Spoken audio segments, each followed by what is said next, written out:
그때는 오락실이 많았었어요. 근데 제가 절에서 학교를 다녔으니까 버스가 하루에 몇 대 안 돼서 절에 가려고 친구들하고 버스를 기다리는데 놓친 거예요, 버스를. 조금 늦어서. 그러니까 1시간 넘게 기다려야 또 다음 버스가 와요. 시골이라서. 그 시간 동안 놀 게 없잖아요, 고등학생들이. 오락실 가서 놀자. 그래서 시간 때우러 갔어요. 근데 거기서 머리를 노랗게 물들인 선배가 있어요. 자퇴했어요. 그분이 누군지 알아요. 담배를 뻑뻑 피는 거예요. 이제 고등학교 2학년밖에 안 됐거든요. 내가 1학년이었으니까. 근데 뭐가 잘 안 됐나 봐요, 게임이. 일어나더니 그 담배불을 그 앞에 앉아있는 중학생 머리에다 집어 던진 거예요. 머리에서 불똥이 팍 튀면서 얼마나 뜨거워요, 담배불이. 말도 안 되는 짓을 한 거죠. 깜짝 놀라서 뒤를 탁 쳐다봤는데 너무 무서운 형이 앉아있으니까 얘가 아무 말도 못하고 그냥 가만히 서 있는 거예요. 도저히 참을 수가 없었어요. 그리고 참지 않는 게 올바른 거라고 믿었어요. 저도 그분하고 싸우기 두렵죠. 근데 거기서 싸운 거예요. 경찰서 갔겠죠. 저녁에 밤늦게 절에 돌아왔어요. 그리고 제가 큰 스님께 말씀드렸어요. 스님, 이런 일이 오늘 있었는데 도저히 참을 수가 없습니다. 그런 거를 보고선 참을 수가 없습니다. 그런데 참자니 내가 미쳐버릴 것 같고 안 참자니 이렇게 피곤합니다. 경찰서를 다녀야 되고 주먹질을 해야 돼요. 얻어 맞아야 돼요. 어떻게 해야 돼요, 도대체? 제가 여쭤봤어요. 어떻게 해야 돼요, 스님? 그랬더니 뭐라 그러시냐면,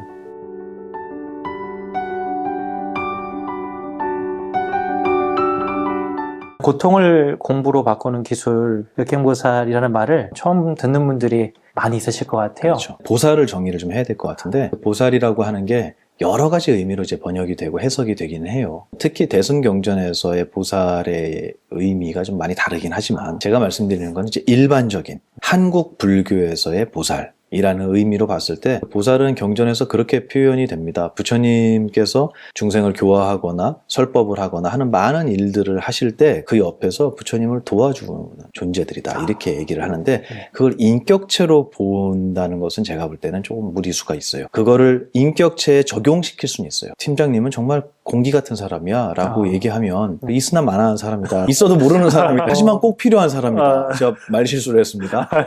저도 모르게 본심이 나왔어요. 네. 정말 필요하지만 사실 옆에 있는지도 모르는 사람이야 라고 얘기할 때, 아, 공기 같은 사람이야 라고 얘기를 하잖아요. 그 공기가 인격체는 아니잖아요. 그런 의미로 보살을 봐야 되거든요. 그래서 우리 정신에 어떠한 생각, 깨달음이 일어나도록 만들어주는 수많은 서포트 해주고 있는 능력들, 그거를 불교에서는 보살이라고 부르기 때문에 우리가 하나의 생각, 예를 들어서 아, 반가워요 라고 생각을 하려면 일단 세상을 보는 능력도 있어야죠. 그리고 저 사람이 누구지 하고 분별도 해야죠. 기억이라는 것도 뒷받침을 해줘야 돼요. 그래야 기억 속에서 저 사람을 찾아서 아, 그때 만났지 라고 기억에 있는 걸 끄집어내죠. 그리고 지금 이 사람은 내 기억에 있는 이 사람과 같은 사람이야 라고 판단을 하고, 아, 다시 보니까 반갑습니다 라고 또 인사를 건네잖아요. 과연 여기에 우리의 정신의 능력의 종류를 생각해보면 정말 무수한 능력들이 필요하거든요. 이 능력 하나하나를 다 불교에서는 보살이라고 얘기를 했던 거예요. 이 보살이라고 하는 게 작동을 하면 저 왼수 같은 건 또 왔네 라는 생각도 일어나요. 그렇죠? 하지만 이 생각은 지혜롭거나 올바른 생각이 아니라 오해 때문에 만들어진 생각이라고 한다면 이 생각을 불교에서는 중생이라고 얘기해요. 생각을 중생이라고. 번뇌를. 번뇌. 왜냐면 무리지어서 생겨났다. 연기법을 설명한 거거든요.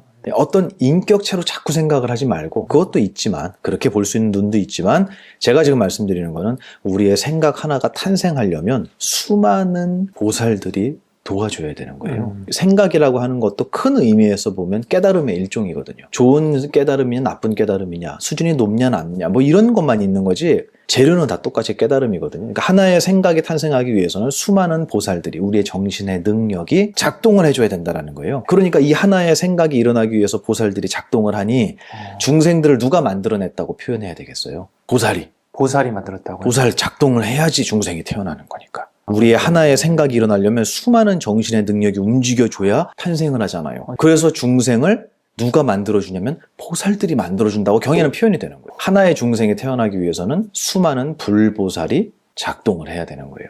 그럼 우리는 보살은 좋은 거, 중생은 나쁜 거, 이렇게 그렇게 보는 게 보는 게 아니에요. 그렇죠. 바로 그 얘기예요. 제가 말씀드리는 게, 불교는 좋고 나쁨을 얘기하지는 않아요. 그런데 법칙만을 본다면 하나의 중생이 탄생하려면 아유, 쟤 아주 질투나서 못 살겠어. 쟤만 보면 언젠가 내가 저 골탕 먹여야지 라는 생각이 일어날 때도 누가 움직여줬냐면 수많은 보살들이 움직인 거예요. 그러니까 이건 넓은 의미에서 보면 모든 중생들이, 그리고 강아지한테도 보살이라는 능력은 똑같이 갖추어져 있는 거예요. 근데 이 위대한 보살이라는 능력으로 과연 어떤 중생을 만드냐는 그 사람에게 달려있는 거잖아요. 그래서 보살이 중생을 만들기도 하고 보살이 모여서 누구를 모시냐면 부처를 모시기도 해요. 네. 이건 뭐냐면 온전한 완벽한 깨달음을 일으킬 때는 중생이 아니라 부처를 만들어낸다. 그래서 부처님 옆에 보살님들이 양쪽에 있잖아요. 협시보살이라고 하잖아요. 하나의 깨달음을 만들기 위해서는 많은 보살들이 필요하다는 걸 상징적으로 보여주는 거예요. 그래서 부처님 한 분에 많은 보살님들이 붙어있는 이유가 무슨 피라미드식 무슨 관료제를 얘기하는 게 아니라 하나의 깨달음, 우리의 깨달음. 오늘 차가 되게 좋은데요? 라는 깨달음이 일어나려고 해도 맛보는 능력, 이게 무슨 차인지를 아는 능력, 그리고 저 사람에게 어떤 표현을 해야 되는지를 생각할 줄 아는 능력, 수많은 능력이 동원돼서 나오는 거예요. 네. 이거를 보살이라고 생각을 하는 거예요. 이해가 되시죠? 네. 그러니까 하나의 생각이 탄생하기 위해서는 수많은 보살들이 움직여줘야 된다. 어떤 종교의 영역이 아니라 우리 정신의 구조를 설명할 때는 필수적인 이 보살이라는 개념이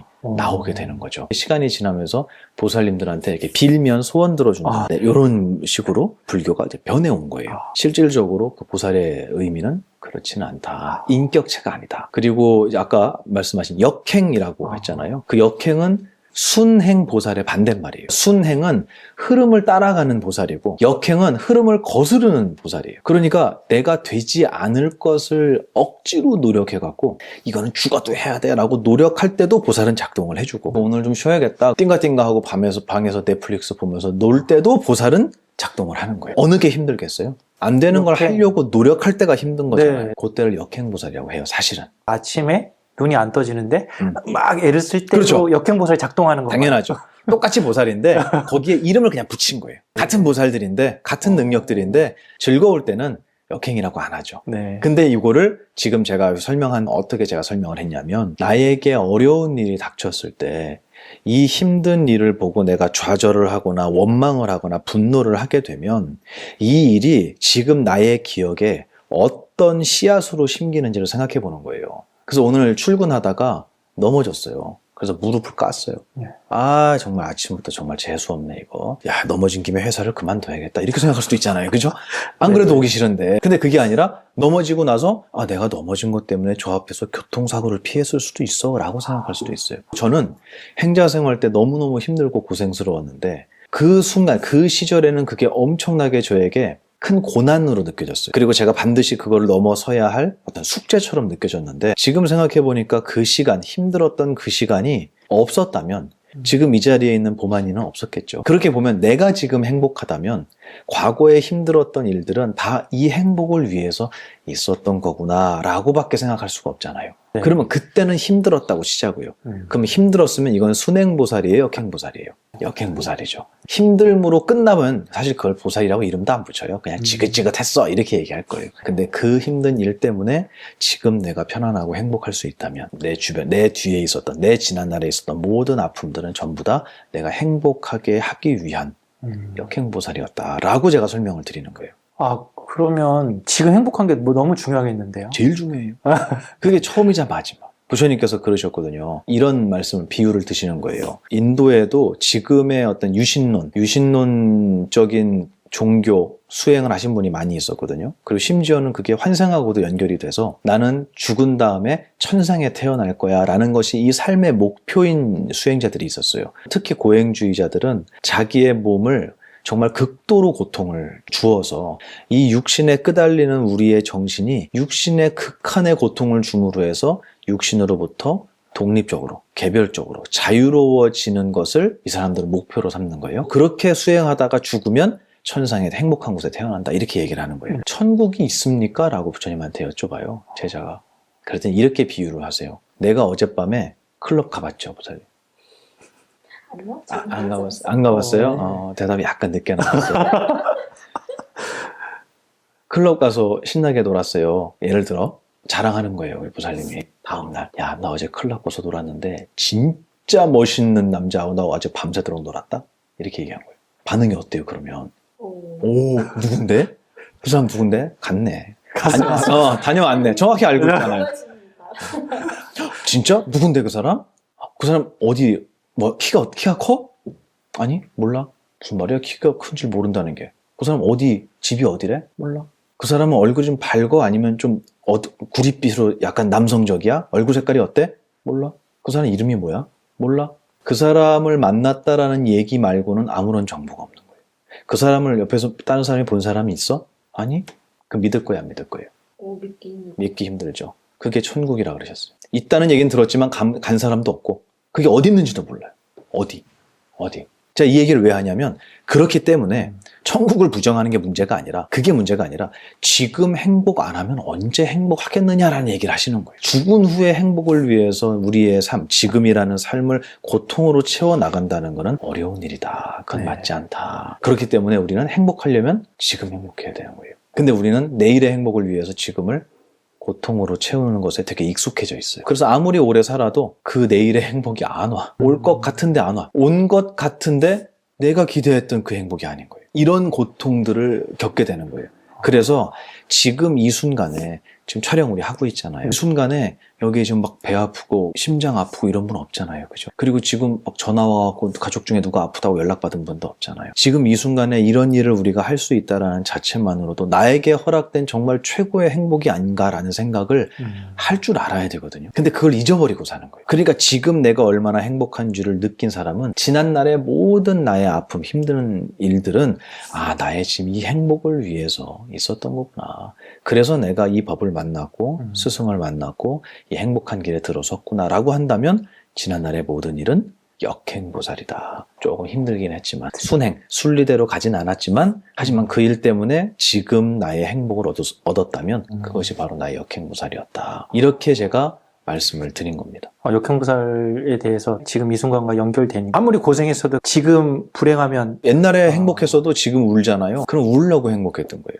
가장 대표적인 게 사기받는 분들이에요. 나 왕년에 잘 나갔다고 하면서 웃냐고요, 그분이. 안 웃어요. 못 웃어. 나 옛날에 이렇게 돈이 많고 이렇게 부자였는데 홀랑 다 털린 거예요. 그래서 지금 빚더미에 올라와 있다면 이 사람의 과거를 떠올리는 것이 과연 그 사람에게 행복일까? 아니잖아요. 네. 그러니까 지금 불행하면 아무리 잘 살았어도 지금 불행하기 위해서 그렇게 살았던 거 아니냐고 저희 스님께서는 말씀하셨어요. 제일 중요한 건 이 순간에 우리가 얼마나 난 정말 행복하게 살고 있구나 라는 걸 느끼고 있느냐. 이게 나의 지난 날을 한 번에 다 바꾸는 거예요. 그렇다면 스님은 좀 행복하셔 보여요. 네? 그래요? 네, 행복해 보입니다. 예, 저 연기를 잘해요. 저희를 비롯해서 많은 사람들이 행복한 순간들이 그렇게 많은 것 같지 않아요. 방법을 모르는데 맞아요. 지금 그래 지금 행복하면 돼. 그럼 과거에 그 힘들었던 것도 역행보살로 돼. 그럼 어떻게 지금 바로 어떻게 행복할 수 있는 그렇죠, 없어요? 그렇죠. 맞아요. 이게 지금 그 질문이 정말 현실적인 질문이잖아요. 1600년 전에도 똑같이 얘기했어요. 나는 하루도 일을 하지 않으면 살 수가 없고 내 자식들이 맨날 울고불고 내 신부는 너무 천하고 천민이고 나는 행복해질 기약이 없는데 부처님 지금 말씀하신 게 나에게 무슨 이익이 있느냐고 똑같이 여쭤봐요. 그땐 더 하죠. 제도적으로 신분제도가 있어버리니까 유리천장 얘기하잖아요, 요즘에. 그때는 유리가 아니고 그냥 벽돌로 막혀있어요. 보이지도 않아요, 그 너머가. 이 상황에서 내가 어떻게 행복할 수 있느냐라고 부처님 말씀하세요.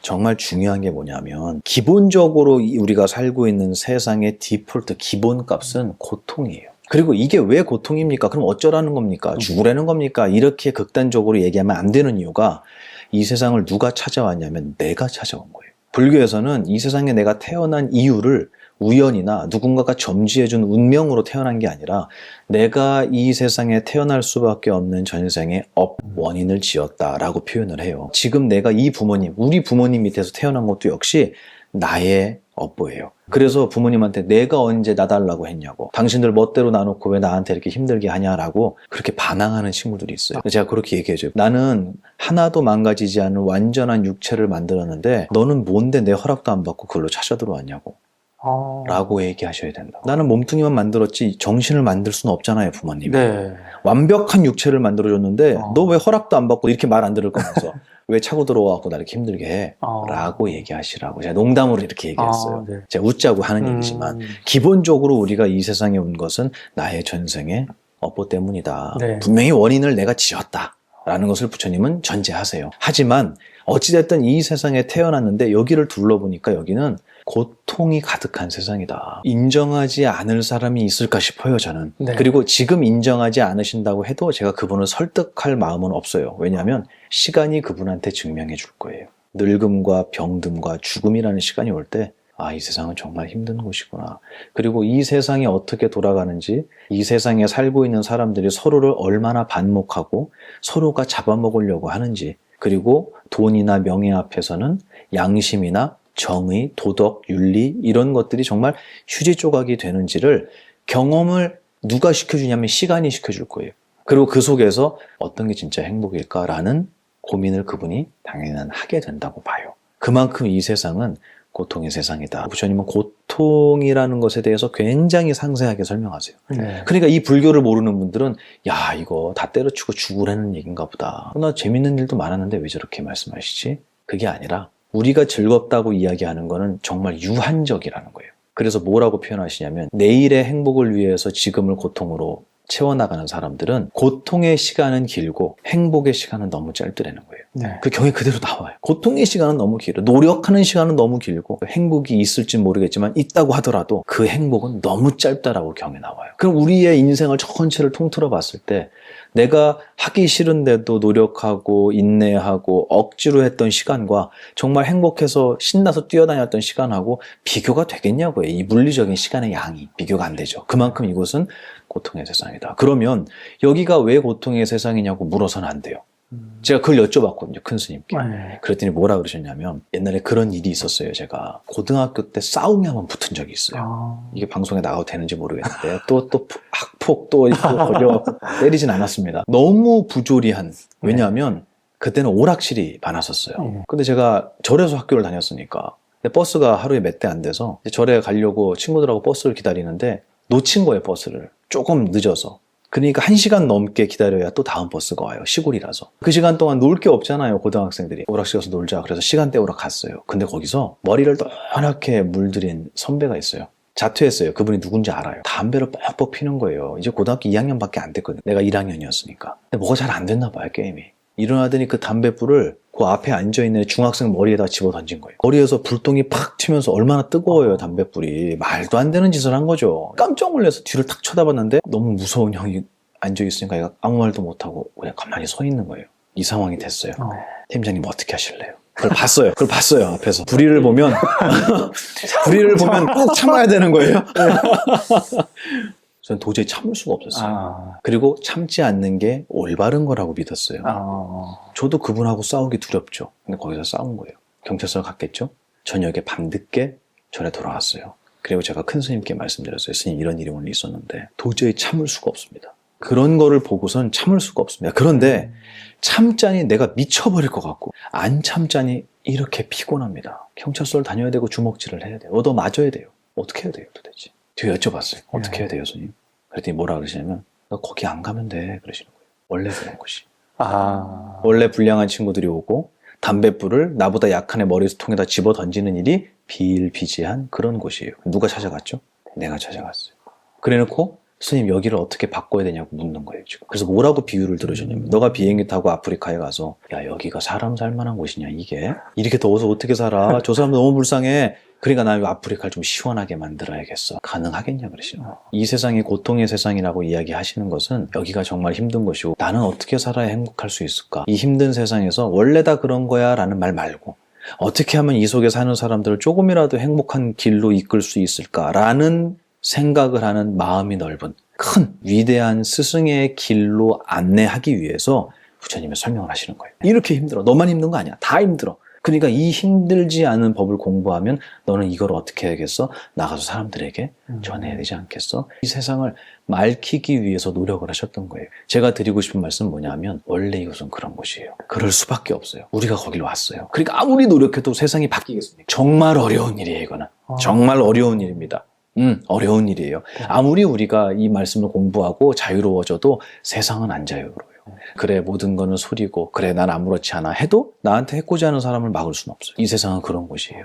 그렇기 때문에 고통이라는 걸 얘기한 거예요. 그러니 지금 팀장님 말씀이 저는 100% 이해가 되는 거죠. 그럼 이 세상 속에서 어떻게 해야 되겠습니까? 스님은 행복해 보이지만 우린 아니잖아요. 이제 무슨 공부를 하게 되냐면 그러면 우리가 여기를 왜 오게 됐느냐? 왜 우리가 이렇게 고통스러워졌느냐? 여기서 부처님의 인과법이 빛을 발하는 거예요. 내가 원인을 심었기 때문에 결과를 이렇게 받게 된다. 기억도 나지 않는 그 그렇죠. 전생에 바로 거기까지 얘기를 하시는 거예요. 아, 왜냐면 그 얘기를 안 하면 내가 이번 생에 뭘 그렇게 잘못했다고요? 이렇게 나온다고. 그게 아니라 전생부터 내가 기억하지 못하지만 씨앗을 심지 않고 열매가 어떻게 맺혔겠느냐. 이것은 반드시 누구도 피할 수 없는 법칙이기 때문에 단지 내가 기억나지 않는다고 해서 그것을 부정해서는 안 된다. 내가 지었으니까 다 달게 받아야지. 여기서 끝나는 게 아니에요. 그게 아니라 더 중요한 건 뭐냐면 지금이라 그랬잖아요. 지금은 무슨 씨앗 심고 있냐는 거예요. 그동안 쌓아왔던 것에 대한 결과는 비록 내가 어리석어서 지금이라는 시간을 힘듦으로 고통으로 채우고 있을런지는 모르겠어요. 네. 내가 어리석어서. 네. 하지만 그 고통, 지금의 상황, 이것을 바라보는 내 눈을 또다시 부정적이고 원망하는 눈으로 그것을 해석하고 있다면 지금이라는 시간에 나는 다시 원망하고 부정하는 씨앗을 또 심고 있잖아요. 그러면 이 씨앗이 자라서 열매를 맺을 때는 어떻겠어요? 똑같은 거예요. 이 고통이 영원한 거예요. 그러니까 이제 부처님께서 우리의 스승이 얘기를 해주시는 거예요. 옛날 거는 얘기하지 말자. 왜냐면 그거는 씨앗을 심었고 그 열매는 너 무조건 받아야 돼. 미안하지만. 너가 알아서 받아야 돼. 그런데 중요한 건 너 지금도 심고 있어.